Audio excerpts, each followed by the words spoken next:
자, 계속해서 21번 한번 풀어보도록 하죠.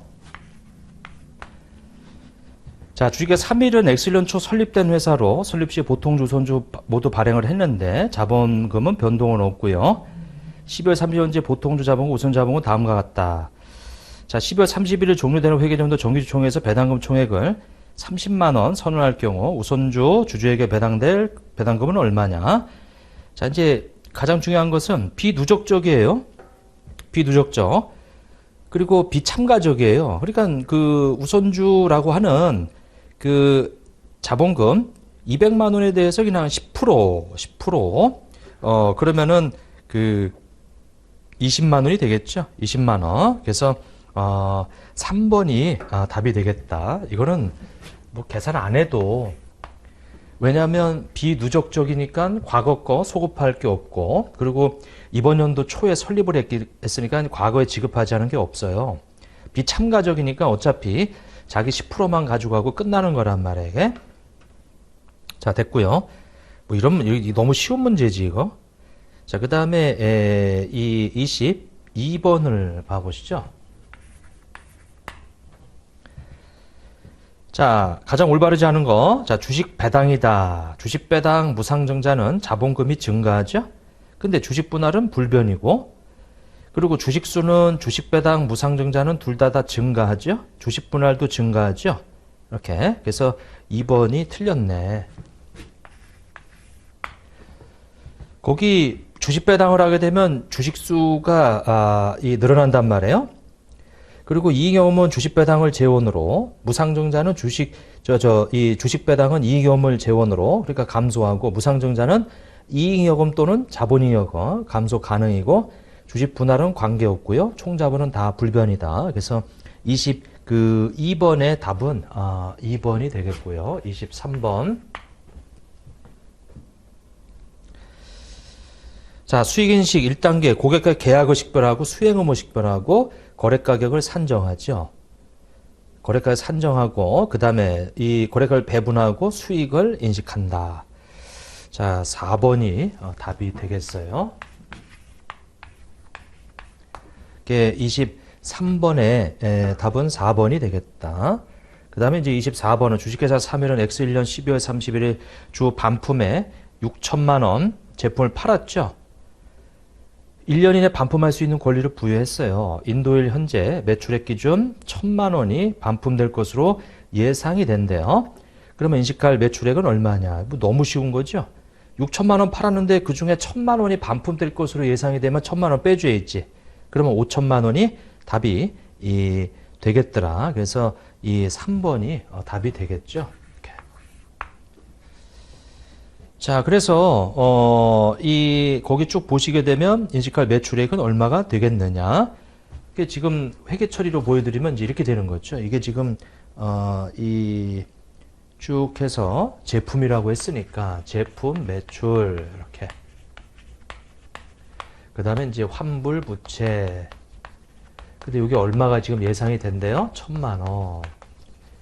근데 지금 내가 현금 등 받은 것은 6천만 원어치 팔았죠. 그 중에 5천만 원만 매출을 잡아주고요. 그 다음에 원가라고 하는 것이 그 3천만 원이니까, 자, 제품의 원가가 3천만 원이더라. 그러면 그거 관련해서 요거하고 요거 이렇게. 그래서 지금 6분의 5가 그 3천만 원에 곱하기 5 나누기 6이다 라고 하게 되면 2,500이에요.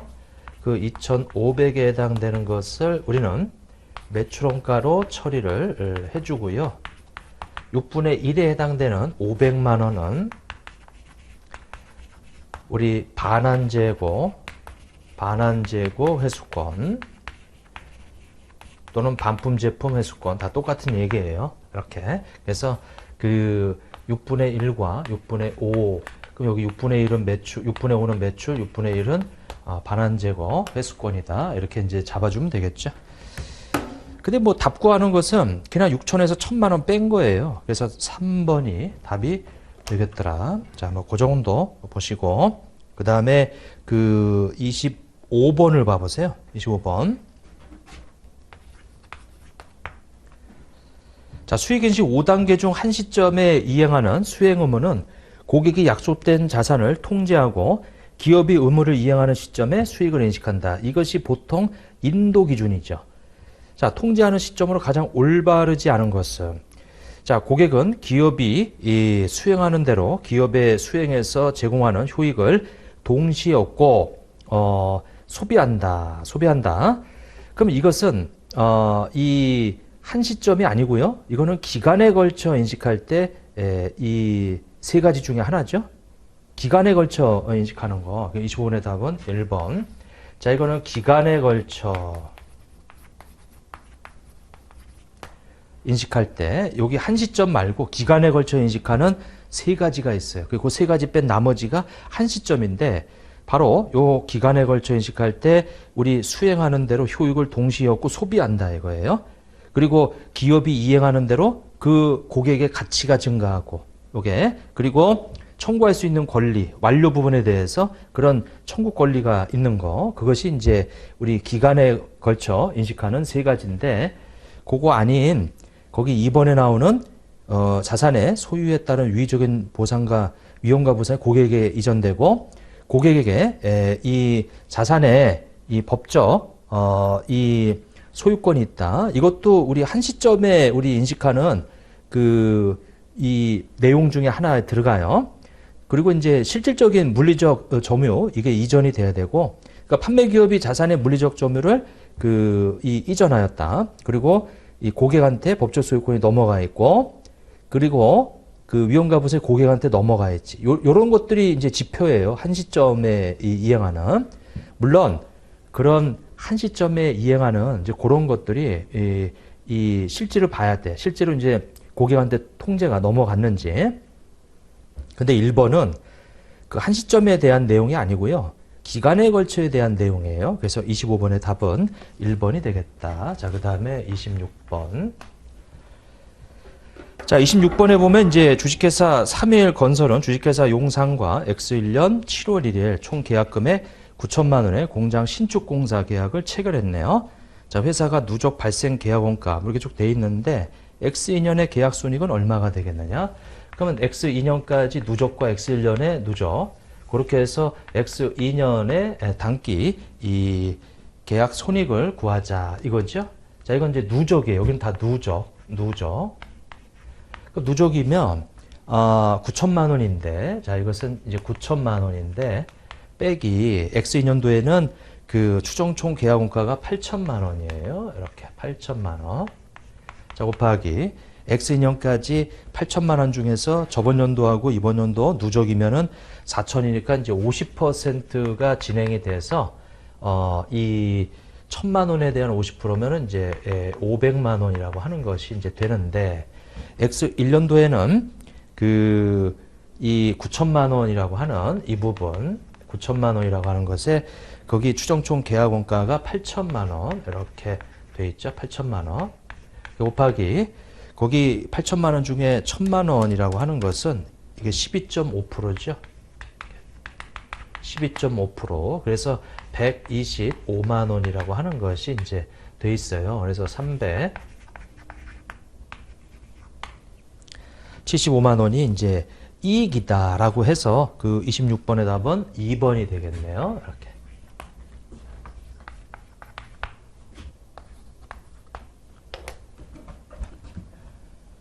자, 27번을 한번 보면 다음 중에서 확정급여 채무의 현재 가치 증감 항목으로 가장 올바르지 않은 거. 자, 확정급여 채무 현재 가치에다가 이제 단기근무원가 더하고요. 확정급여 채무 이자원가 더하고요. 확정급여 채무에서 발생한 보험수요 손익을 가감하죠. 사회적립자산의 이자 수익은 사회적립자산에다 가감하는 거지. 이게 확정급여 채무에다 가감하는 게 아니고. 그래서 4번이 답이 되겠더라. 27번의 답은 4번. 자, 그 다음에 28번을 한번 보시죠. 자, 주 3일은 X1년 1월 1일에 기술 책임자 홍길동 이사에게 다음과 같은 조건에 현금 결제한 주가차익 보상권 3만 개를 부여해줬어요. 3만 개.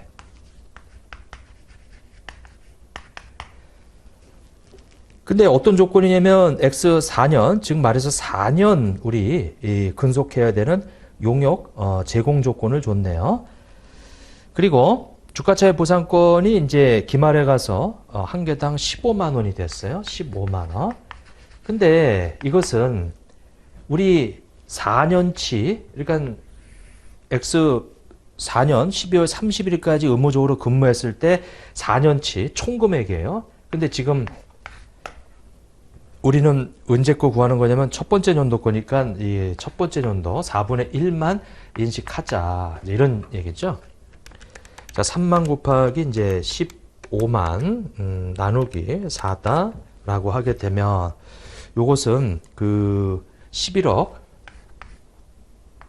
2,500만 원이라고 하는 것이 이제 그 되겠네요. 11억 2,500. 그래서 28번의 답은 2번이 되겠네요. 이렇게. 자, 그다음에 29번 법인세액에 관한 설명으로 가장 올바르지 않은 것은 자, 이연법인세 자산은 유동, 비유동으로 구분한다. 이연법인세는 무조건 유동이 아니고요. 비유동으로 분류하는 거예요. 1번이 답이네. 자, 우리 유동, 비유동 구분해서 표시하는 방법으로 재무 상태표를 작성할 때는 이연법인세 자산부채는 비유동으로 분류해라. 비유동으로 분류해라. 그래서 이제 1번이 틀렸어요, 이게. 거기 2번에 나오네. 비유동 부채로만 계산한다고. 3번에 차감할수 차이, 미래 과세도 요 발생 가능성이 검토해이죠. 이적 차이가 소멸될 것으로 예상되는 기간의 과세소득이 적용될 것으로 기대는 평균세율 적용하라고 그랬어요, 이거. 그래서 이제 돼 있고 30번을 한번 보게 되면 자, 다음은 주 3일에 X1년과 X2년 말에 법인세 회계와 관련된 내역이다. 우리 계상할 법인세 비용은 얼마냐? 자, 우리 법인세 비용은 이제 단기 법인세 부채, 거기 X2년에 단기 법인세는 20만 원으로 되어 있네요. 단기 법인세 부채 20만 원 이렇게.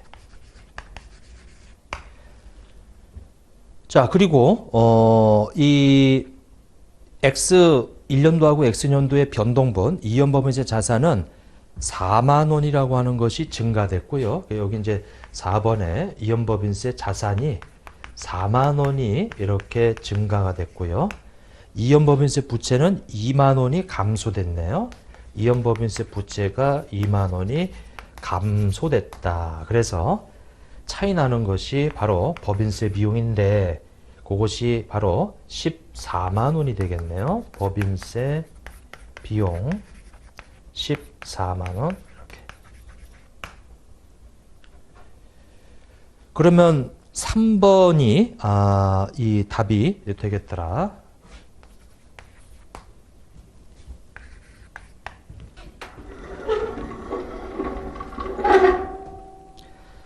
자, 31번을 한번 보게 되면 주 3일은 X1년 1월일에 취득한 내용수 5년의 기계장치 10만 원을 정률법으로 사용해 오던 중에서 자, X3년도 1월날 정액법으로 바꿨네요. 이걸 회계 추정의 변경이라고 하죠. 그러면 전진 적용하시면 돼요. 그게 지금 10만 원이라고 하는 것을 첫 번째 연도, 우리 X1년도, X2년도 이렇게 정률법에 따라서 감가상각을 하게 되면 거기 이 정률이 40%니까 4만 원이라는 감가상각, 그리고 빼면 6만 원이라고 해서 거기에 또 40%면 2만 4천 원이라고 하는 감가상각. 그러니까 정률법은 40% 곱한 요거 뺀 장부금액의 또 40%, 요것이 정률법이란 말이에요. 이렇게 돼 있단 말이에요. 그러면 요것이 3만 6천 원이지. 근데 X3년도에는 요걸 정액법으로 지금 내용 연수가 5년 중에 2년이 지나가서 3년이 남았기 때문에 이제 이 정액법은 남은 연수로 나눠주면 되겠죠. 잔존가치 없다고 했으니까. 그래서 이것은 12,000원이라고 하는 것이 되겠더라. 31번의 이 답은 1번이 되겠네요. 이렇게. 자, 32번에 가서 당기순이익은 2천만 원, 우선주 배당금 이렇게 나와 있어요.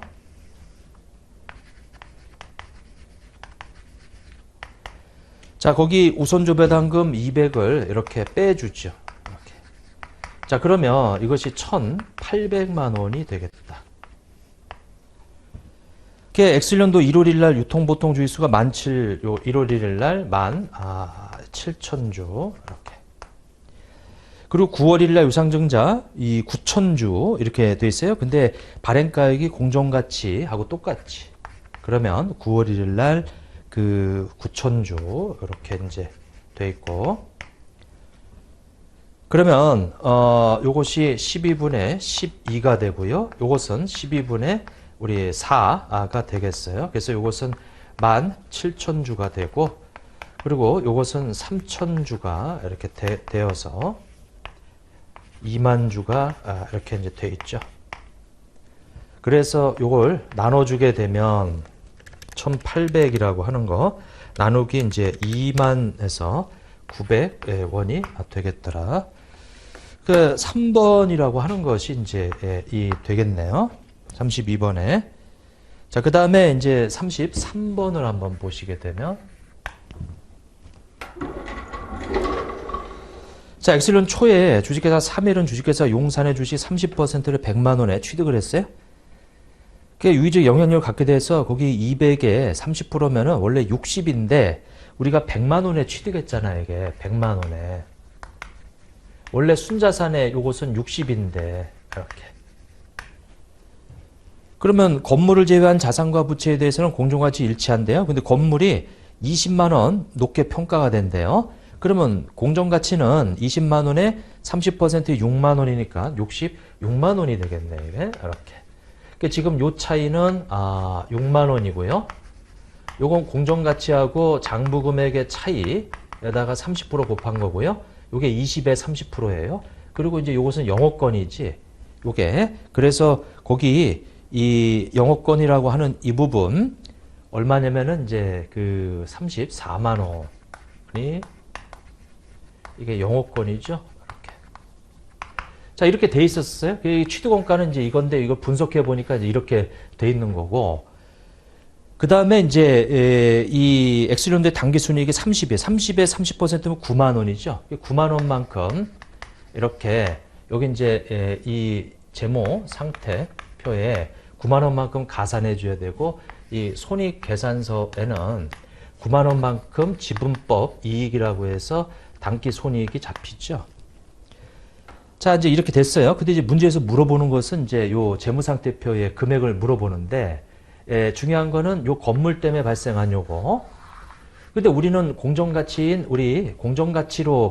감가상을 한다면 원래 여기 관계기업은 이 장부금액 가지고 감가상각을 해서 당기순이익을 구해놨단 말이에요. 이렇게. 그래서 거기에 30%를 내가 잡아놨는데 우리는 공정가치로 측정해서 거기 6만 원만큼 더 업을 시켜야 되는데 그 6만 원 더 업 시킨 걸로 감가상각하면은 5로 나눠주게 되면 12,000원이 감가상각에 더 반영이 돼 있지. 근데 반영이 안 된 거 가지고 구했기 때문에 거기서 12,000원을 이렇게 빼줘야죠. 12,000원만큼을. 그럼 여기 차이 나는 이 6만 원은 앞으로 5년 동안 12,000원씩 없어지면서 얘가 없어질 거예요. 그리고 얘는 이제 손상을 통해서 없어질 거예요. 그러고 나면 이제 이 순자산 장부금에 거기에 지분율 곱한 거하고 정확히 일치가 되겠지. 아직까지는 이렇게 차이가 생겨요. 그래서 100에다가 9만 원 더하고 12,000원을 빼면 107만 8천원이 되겠더라. 이렇게 되겠지? 요거 이렇게 좀 봐주시면 되겠어요. 자, 그래서 원래 순자산의 장부금액은 200이고 당기순이익은 30이에요. 그러면 어떻게 돼요? 원래는 200만 원에다가 우리 관계기업이 기중에 당기순이익이 30이 있어가지고 이게 지금 230이 됐어요. 그럼 230에 요것이 원래 30%하고 똑같아야 되거든, 이게. 근데 문제는 이게 차이가 나는 이유가 230에 30%면 69만 원이거든, 이게. 근데 69만 원에다가 플러스 우리 처음에 차이 났던 저 34만 원이라고 하는 게 있고요. 그 다음에 6만 원에서 12,000원 우리 생각하고 나머지 4만 8천 원. 얘네들이 지금 차이 나는 금액이란 말이에요. 여기다가 지금 30% 230만 원 곱하기 이제 30% 한 데다가 34만 원 더하고 저 4만 8천 원 더하게 되면 이 금액이 돼요. 그렇게 구해도 돼요. 지금 얘네들이 나중에 다 없어지게 되면 정확히 30% 일치한다고. 근데 지금 요만큼이 이게 지금 차익이 생겨가지고 여기 처음에 차이가 생긴 거죠, 이거? 근데 이제 그 중에 6만 원 중에 12,000원이 이제 차이가 없어졌으니까, 여기 100만 원에다가 직접 구한 이 금액하고, 이 관계기업의 순자산 가지고 거기다가 차이 나는 거 더한 거하고 똑같아야 된다라고 하는 거죠. 33번에는 이제 답은 2번인데, 요건 좀 난이도가 있겠네, 이게. 지분법을 제대로 좀 학습하지 않으면은 답을 구하기가 조금 어려울 수도 있어요, 이거. 33번 문제는. 자, 그 다음에 이제 34번을 봐보세요.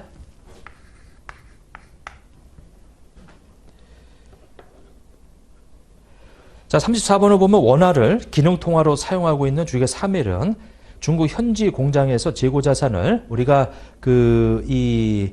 자, 거기 보면 2002년에 매입해서 기말까지 보유하고 있다. 이 재고자 기말 순실현 가치 해서 이제 나와 있는데, 자, 이렇게 이 공정 가치로 이제 이 평가하고, 이게 이제 뭐냐면 저가법이죠. 그 저가법은 원가하고 순실현 가치 두 가지를 비교하는 거란 말이에요. 근데 이제 문제는 이제 환율 이 효과가 이제 거기 섞여 있는데, 우리는 평가 손실에다가 이제 그 환율 효과를 이 분리하지 않고 그냥 집어넣는다 그랬죠, 이거? 이렇게. 그러면 우리가 10월 1일 날 2,000위안에 산 거 거기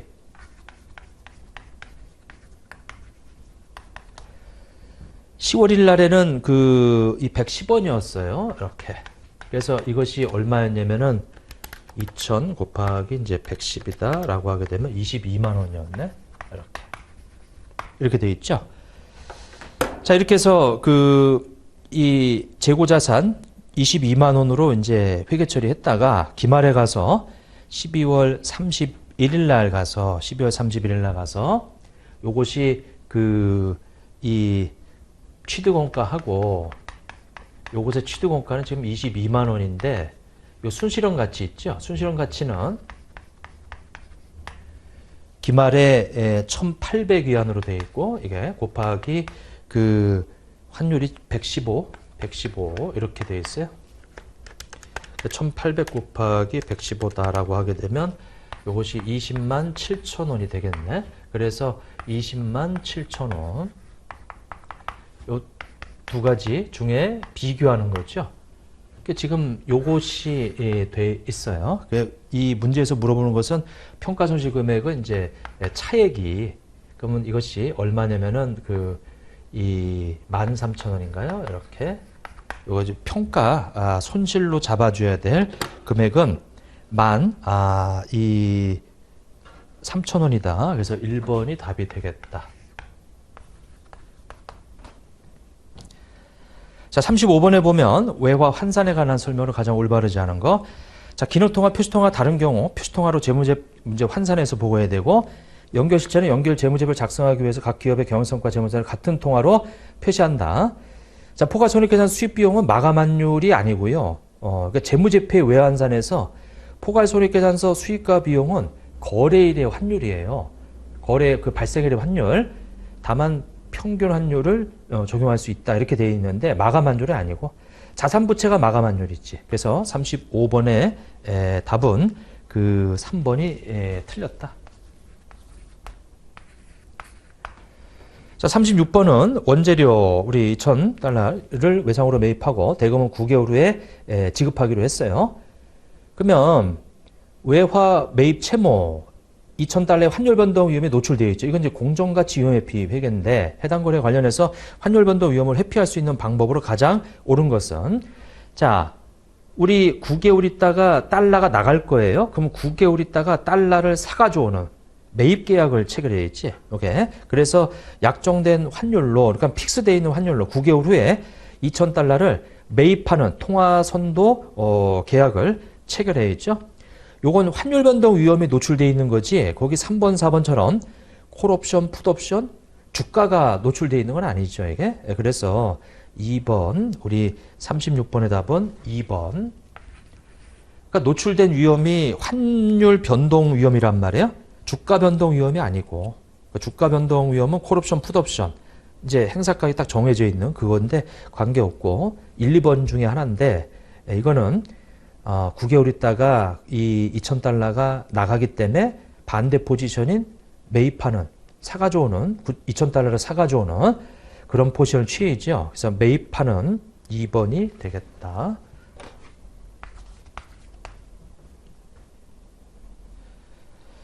자, 37번에 보면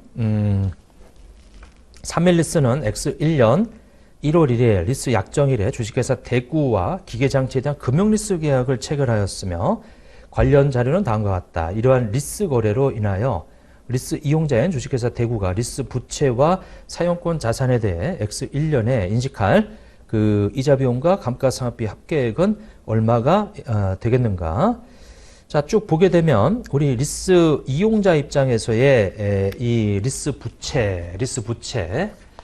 자, 이 리스 부채는 이제 리스 이용자 입장에서 미래 지급하게 될 캐시플로우의 현재 가치인데 이 리스료 매 5만 원씩 매년 말에 그러면 요건 이제 지급해야 되는 거니까 그 5만 원에 대해서는 현재 가치 계산을 해줘야죠.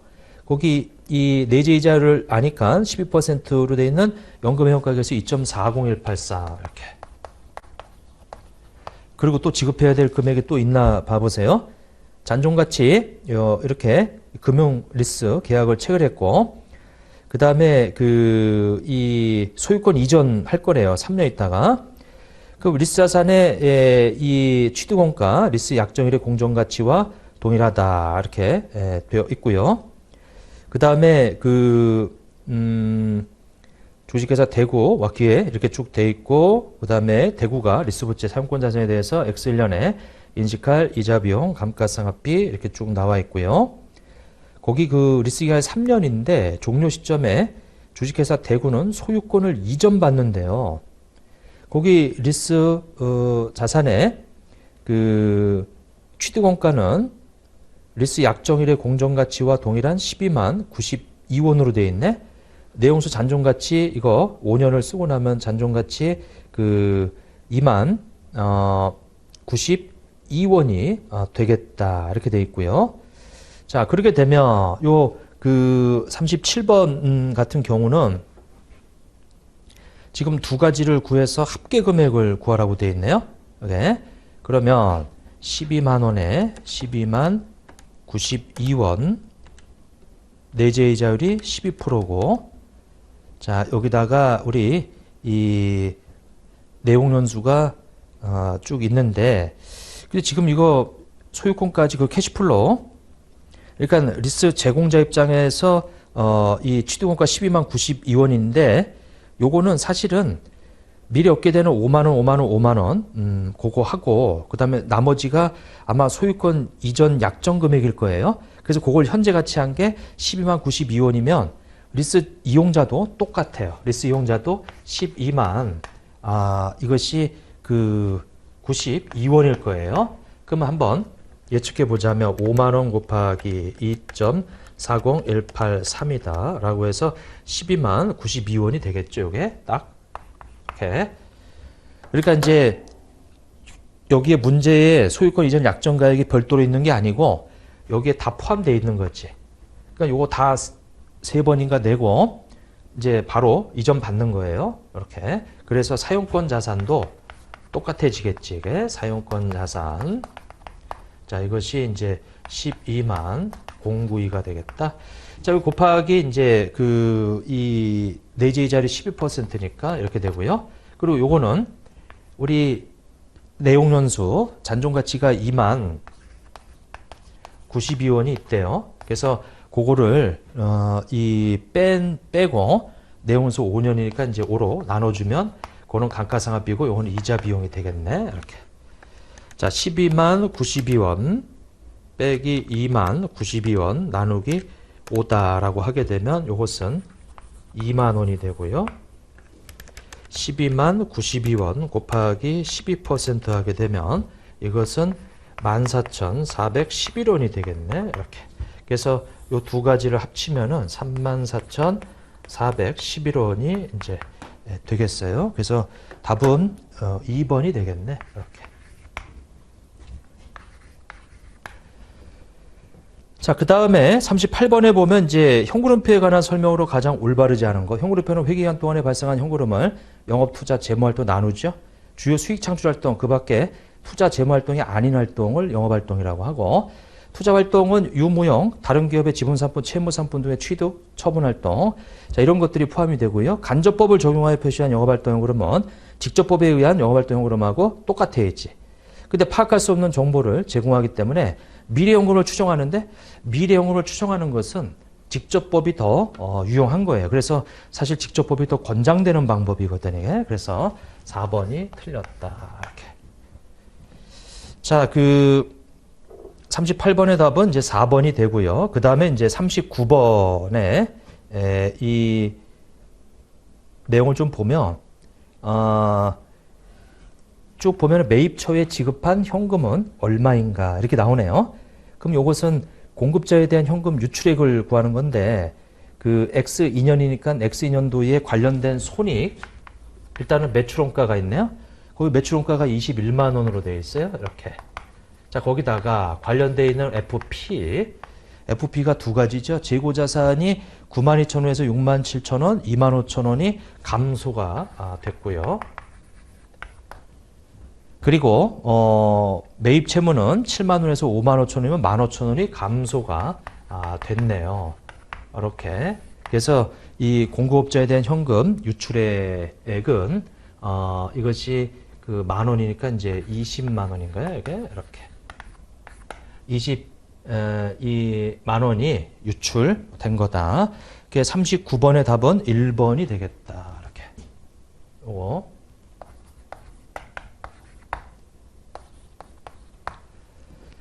자, 40번에 보면 이 투자활동 관련 순현금 흐름은 얼마가 되겠느냐 이렇게 물어보네요.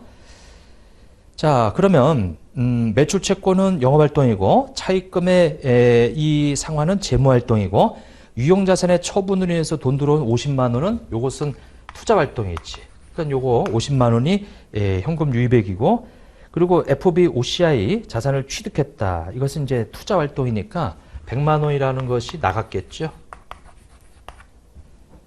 그 다음에 유상증자는 재무활동이고, 급여의 지급은 영업활동이고, 배당금의 지급은 요것은 이 재무활동이죠. 우리 주주들한테. 그래서 요 두 가지를 우리가 이렇게 하게 되면 50만 원의 그 현금 유출이 발생했다라고 하는 거죠. 그래서 답은 4번이 되겠네요. 이렇게. 자, 해서 여기까지 풀도록 하겠습니다.